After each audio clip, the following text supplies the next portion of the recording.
Hello, my name is James Candy. I make short films and silly videos for my YouTube channel, Classy Dog Films, and I'm also a 3D scanner at Friendly Shade. Just a little background on how I got into CG. When I was about 13, I saw The Matrix, and I knew then that I wanted to become a filmmaker. Later on in college, I found a copy of Poser 5 for sale in the school store. I had no idea how to use it, but it came with a phone book of a manual, and I gradually learned about textures and meshes and morph targets. Eventually, after I grew tired of rendering bald naked women, I branched out to other 3D programs like Bryce, Carrera, and Blender. I hated using Blender at first, but kept coming back. After 3 or 4 failed attempts to learn it, I finally started getting comfortable with the program. Or maybe it was just Stockholm Syndrome. Honestly, I would say I just kinda messed around with CG and filmmaking during those years. I would write down my ideas for movies, but never started working on any, not even short films. I would just kind of doodle and explore different aspects of CG and filmmaking to find what I liked. Eventually, in 2012, I decided if I was ever going to actually become a good filmmaker, I would need to start making films. I couldn't just practice skills by themselves. Inspired by channels like Freddie W. and Corridor Digital, I started my YouTube channel, Classy Dog Films, and started making videos. Most of the videos on my channel were at least 90 to 95% made by myself, and that's what I'm here to talk about today. Filmmaking is a collaborative medium. There's a reason filmmaking is considered a collaborative medium. It's a lot of freaking work. Making a film can be hard enough, but making one by yourself is even harder. Whatever your reason for making a film by yourself, there are a few things you need to keep in mind. 1. How can I reduce the workload as much as possible? 2.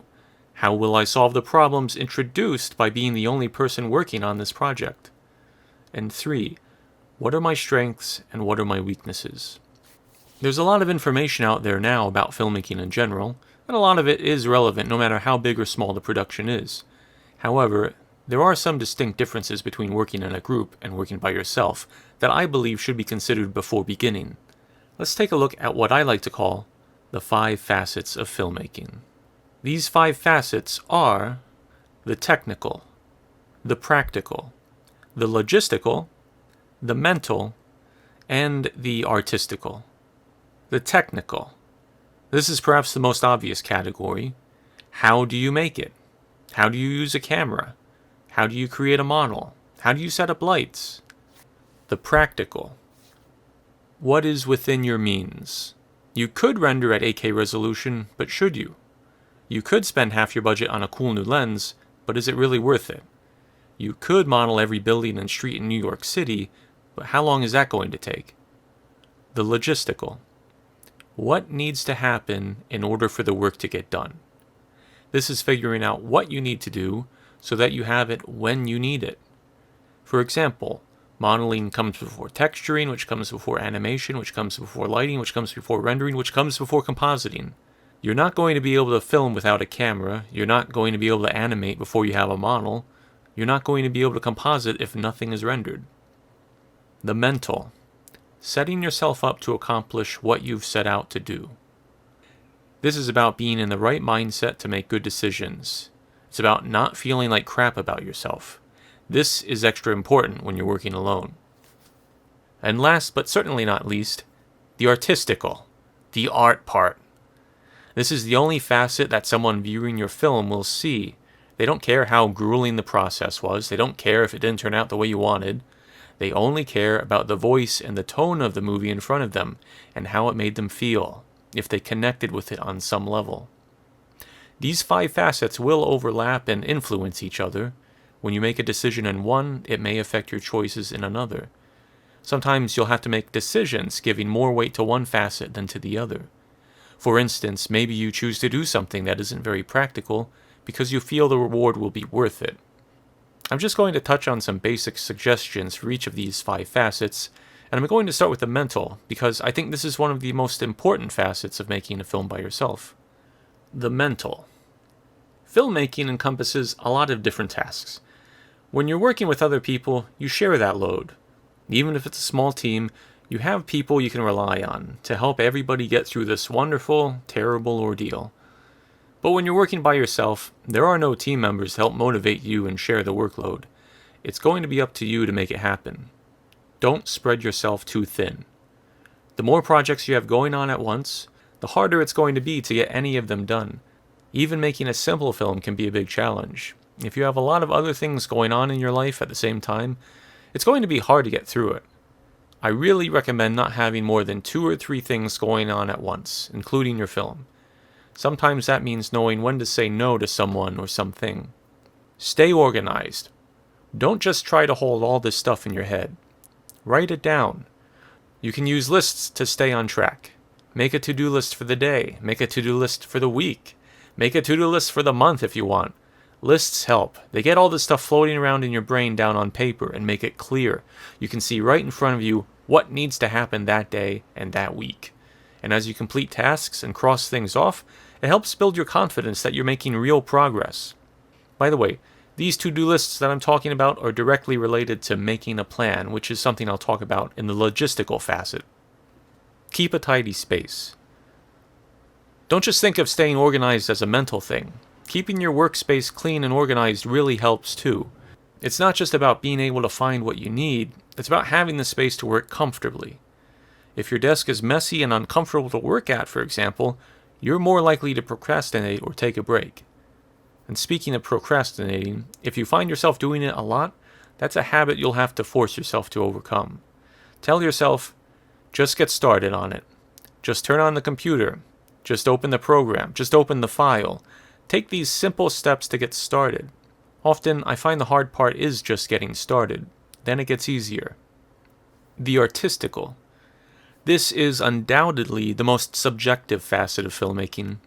There is no tutorial you can watch, no book you can read, which can tell you what creative decisions you should make. What kind of clothing does a character wear? How should they behave with this other character? How should you cut together this scene? These are choices you'll have to contemplate for yourself, and that simply requires time and experience and understanding what you want. But there are things that you can do to help develop your artistic sensibilities aside from gaining experience on your film projects. The first way is to make time to experiment. Set aside time to just have fun, to doodle in whatever form you want. It could be editing, it could be sound design, it could be lighting or compositing, whatever you want. Especially if it's something you suck at. The stuff you're already good at, you can experiment with that too, but you're probably not going to get as much out of it. Maintain objectivity. This is a big one, but it's easy to overlook it. How many of us have been working on an image for hours and hours, and it just looks like crap? Nothing is working. But it's late, and we go to bed, and then we wake up the next day, we load up the file, and it doesn't look that bad. Maybe it even looks pretty good. Or sometimes the opposite happens. You think it's great, you go to bed, you wake up, and it looks like junk. That's what happens when we lose objectivity and we lose sight of the big picture. If you have people you can show your work with, whether they're a friend or a family member or just somebody on the internet, it will help you maintain objectivity, to a degree at least. You may disagree with what they say, but at least you're getting fresh eyes on your work, and they are more likely to view your work with an objective perspective than you are by yourself. The practical. A big part of getting your project done in a timely manner is knowing what you're reasonably capable of. And that's going to boil down to what resources are available to you and what skills you possess. Remember, money is a resource too. Past experience also plays a big role in deciding if something is practical or not. Let's say your computer can handle a bunch of 8K textures, but you know from past projects that it slows the rendering down a lot. Maybe you'll use that past experience to decide that it's more practical to stick with 4K textures as much as possible, and just use higher res maps when absolutely necessary. Practicality as it relates to your skills is another important aspect. Knowing how to do something and being proficient at doing it are not the same thing. You may know how to model a character, but if you suck at it, it's going to take a lot longer than if you were really good at it.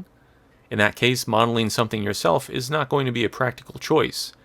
I can relate to this particular example because I'm terrible at modeling. That's why I got into 3D scanning. Play to your strengths. When it comes to the skills required to do the work, you want to maximize the stuff you're good at and minimize the stuff you struggle with. If you're doing all the work yourself, it would be better to avoid those weaknesses. Play to your strengths and avoid your weaknesses. Practice. This is the other important aspect of knowing what's practical and what isn't. Practice helps a lot. And I don't mean practice like when I say to make time to experiment. I mean practice the exact thing you want to do in the film. Do a test run. If you want your film to have a bunch of camera-tracked shots, but you don't have much experience with camera tracking, go out to the location you plan to film in and try it out. If you have any uncertainty, make sure your idea is going to work before you commit to it. Make sure you can actually do the thing. Be logistical. Make a gosh darn plan. That's your roadmap. That's how you travel from the artistic vision in your head to creating a real thing that other people can see. And it's always easier to get lost than you think it is. Seriously, sit down and write down everything you think you'll need in order to get your film made. Start with the big chunks and break those things down into smaller components. Don't just gloss over something and tell yourself it'll be easy or you'll figure it out when you get there. I've made that mistake plenty of times. Make an honest plan so you know what needs to happen. Then you can turn that plan into tasks for your to-do list once you begin work. Choose the workflow that suits your project best. Don't be afraid to adapt the order of the steps you take to create the film. If you're working by yourself, you know exactly what's going on, you don't need to communicate with anyone else, and that means you can work on your film however you want. If you want to set up your models first and then write your story, you can do that. If you want to choose a music track first and create your video around that, you can do it. There will be times when it makes sense to do things in an unconventional order. But make sure you're not ignoring important steps just because you don't enjoy them as much. If you have awesome CG animation, but no story, the film is going to feel like it's lacking something, and people will notice that. The technical. This one is a little harder to give general advice on, because technically speaking, it depends what you're doing. But if we just think of it as a series of steps taken to complete a task, then you want to find people who are better at it than you. The internet is full of people who are way better than you at virtually everything. Take advantage of that. Find the people who not only make things that look cool, but who share how they did it. Especially the people who use really simple methods and easy to follow solutions. The Ian Huberts of the world, if you will. And if you see a new tool that interests you, try it out if you can. There are so many great new tools and software and equipment coming out every year now. Chances are there's something out there that you're not using that would be really helpful to you. So try it out if you think it's worth a shot. Okay, those are the 5 facets, and now I want to give a walkthrough of a project I'm currently working on. I think when you're working by yourself, the path from start to finish on a film is often not a linear one. When we watch breakdowns or behind-the-scenes videos, we normally see the official steps taken, but we usually don't see what the experience of making it was like. It can seem like everything they did went according to plan, and nothing unexpected came up, and they didn't fail at anything they tried. So, I'm going to go through what making my current short film project has been like, so you can get a better idea of how it happened and what my thought process has been. This started out a few years ago when I found some Titanfall assets online, in OBJ format I think. I would play around with them and made a few different videos for fun as I tried out new things. One was a camera tracking test that showed how big one of the Titanfall guns would be in real life. Another was when I wanted to try out the Mixamo auto rigging and mocap tools. Both of those were very simple videos to make. They only took about a day to set up and render, and when I uploaded them, I could see that other people really liked them too. From those tests, I started thinking about story ideas that would be cool to make. A lot of my ideas were a bit too ambitious for me to attempt, as they often are, but eventually I settled on an idea that I thought was the right balance between ambitious and plausible. I kept the script as simple as possible. I chose a simple storyline that combined live action, me, with CG, the robots and the environment.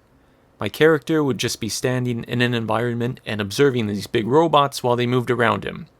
It required filming myself on a blue screen and compositing that into a CG scene, something which I knew I could do. However, I didn't know if I could pull off an animated character. That's something I'd never done in a short film before, and even though I already made that test with the dancing robot, that was only a quick and sloppy animation. The film would require multiple animations. It would require blending those animations together. It would require multiple characters on screen. Could I do that practically as well? Would it look good? To make certain I was able to do it, I made this test, which is composed of multiple animations applied to the same character model. I also learned how to keyframe to switch between multiple cameras, so I didn't even have to cut different shots together. They were all rendered in the same sequence in Blender. And so, having completed that test, which only took about a day, I had my answer. I was proficient enough with that workflow to have animated characters in the film, so I could confidently include them in the script. With the script established, I started gathering the things I would need. I knew there were lots of Titanfall assets available for download on the Source Filmmaker workshop. The first step with Source Filmmaker, or SFM assets, was figuring out how to get them from the SFM workshop into Blender. Just to be clear, you can also find SFM assets available to download on other sites. Just be careful which ones you go to, because some of them have content which is not SFW. Anyway, I had to learn how to use Steam and how to download those workshop items through it. And as far as getting the SFM assets into Blender, this video helped a lot. That showed me that I just needed a couple of tools to extract the SFM data, one called Crowbar and another called VTF Edit. I also needed a Blender add-on called Blender Source Tools to import that data into Blender. It took a little searching to find the right versions of these programs that worked well on my computer without any problems, but after a day or two of troubleshooting, it turned out to be a pretty simple workflow. I use Crowbar to extract the model data, and VTF Edit to extract the texture maps. I import the models into Blender 2.79 because that's the version the Blender Source Tools add-on worked best for me when I tried it, although maybe that's fixed by now, I haven't looked into it. Once the models have been imported, I save the file, then open it up in Blender 2.82 because that's the one I prefer working in right now, and start applying the texture maps I got from VTF Edit. At that point, it's just like working with any other model in Blender. Besides the Titanfall robots themselves, I also needed to find assets that would make sense for the environment. I'd had my eye on this pack from Evermotion for a while, since I figured I could use it in a lot of videos over time, so I decided to get it. Remember, if there's something you really want, but it's expensive, try to watch for when those websites hold special sales to get it at a discount. While I was preparing these various assets, I also started working on the costume I would need. I bought a bunch of different pieces and watched videos about how to weather and distress clothing. My costume wouldn't be something that looks exactly like the ones from the game, but I figured it would be close enough to work for my story at least. Don't pull your hair out trying to make something like a costume perfect if it requires more time and money than you can reasonably give it. The only people who will complain if it's not exactly screen accurate are the die-hard nerds who obsess over that stuff. As long as you come up with something decent that fits the story, everybody else will be cool with it. By now, I'd been uploading test renders to Twitter, and it turned out people like giant robots. A lot of people especially seemed to enjoy the test animations I did in Eevee. An actor even messaged me to offer collaboration on future projects, and a composer offered to create music for the Titanfall video. Those were completely unexpected messages to receive, but it shows that if enough people see your work, you'll meet people who like what you're doing and want to get involved. By now, I had a lot of assets ready. The models from Evermotion were set up in Blender, I'd gotten the robot armatures set up and cleaned from Mixamo with the correct weight painting and constraints and so on so that they actually moved as they should. I'd been making more test renders and posting them and rendering more animations in Eevee. Work was progressing well, but there was something in the back of my head that was bothering me. There was still a lot of work to do, and I began to worry that I wouldn't be able to complete it in time. My goal was to get this video done before Christmas, and I didn't know if that was possible. The live action footage alone still had to be shot, by myself, and I just felt like maybe I was biting off more than I can chew. So I made a decision. I would change the film. I'd still use the assets I'd prepared, but find a way to do it so that the video is easier to make, and save my original script for another day. So I decided to do a bullet time style video.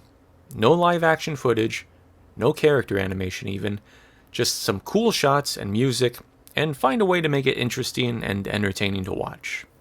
With this new video idea, I also decided I wanted better control over the posing of the characters. Instead of using the Mixamo armatures, which are better suited to mocap data, obviously, I decided to learn how to use Rigify.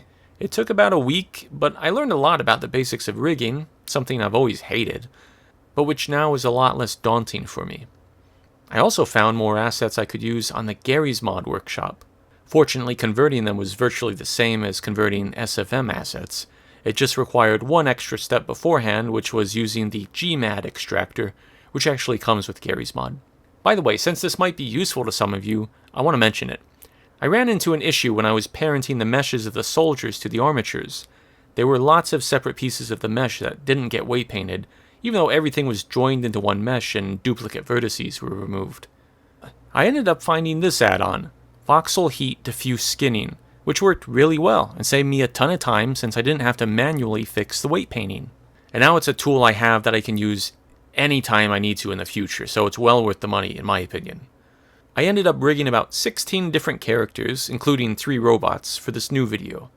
I also took the time to play with some free VDB files I found online, which I'd never used before. Resources like that can be very handy to add interesting elements to the scene without having to learn how to simulate them.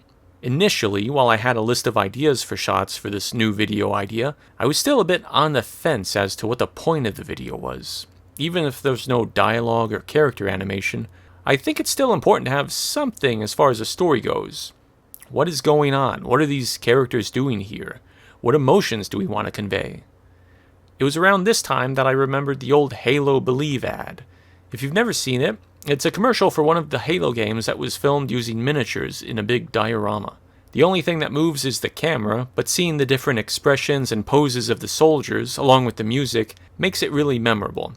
I quite liked it, and after finding it online and watching it again, I decided it would be fun to make this video a sort of homage to that, but at the same time leaving enough room to make my own choices too. While preparing the models with Rigify, I also discovered that some of the soldiers actually came with shape keys for the face, something I wasn't aware of for weeks. This meant that I could have expressions for them without having to create face bones, which honestly, I probably wasn't going to have time to figure out how to do anyway, due to my inexperience with that. Having expressions on the characters, instead of just moving their eyeballs around, would add a lot to the video when the camera gets close to them. Some of the soldiers have helmets or masks that obscure their face, but not all of them. And let's face it, there's a big difference between a neutral expression and one with emotion, even subtle emotion. The fact that the models have shape keys for expressions is a big plus for the artistic aspect of the video. The reason that Halo ad is so memorable is largely due to the emotional range of the miniature figures. Anyway, that brings us to where I am currently. The next step is to pose the characters and set up cameras, render them in Eevee and cut those shots together to create a locked edit. That locked edit will then be sent off to the composer for music to be created, and while that's being done, I'll begin preparing the final renders in cycles. All of those finishing touches will be stuff that's easy to add or change without affecting the edit, improving materials, lighting, adding volumetrics, compositing sound effects, etc. Closing thoughts. It doesn't have to be perfect, it just has to get done. Know what the destination is. Be specific. Otherwise, you'll wander. Cheat when you can. Don't fix your mistakes, hide them. Nobody will know if they can't see it. Take time to have fun. Experiment. Find ways so that you don't have to do everything by yourself. When the project is over, think about what making it was like. What worked, what didn't. Think about those things when you begin planning your next project. If you don't do this, you're likely to keep making the same mistakes. And honestly, get outside help when you can. Whether you have to pay for it, or you can just trade favors. Find people you enjoy collaborating with. You will produce better work if you have people helping you, especially when it comes to your weak points. And most of the time, it will make the process of creating a film more enjoyable if you're not completely alone. And finally, what do you do if you're a complete beginner to all of this? Start small. Start with the simplest thing you can. Shoot some pictures with your camera. Recreate a shot you like from a movie.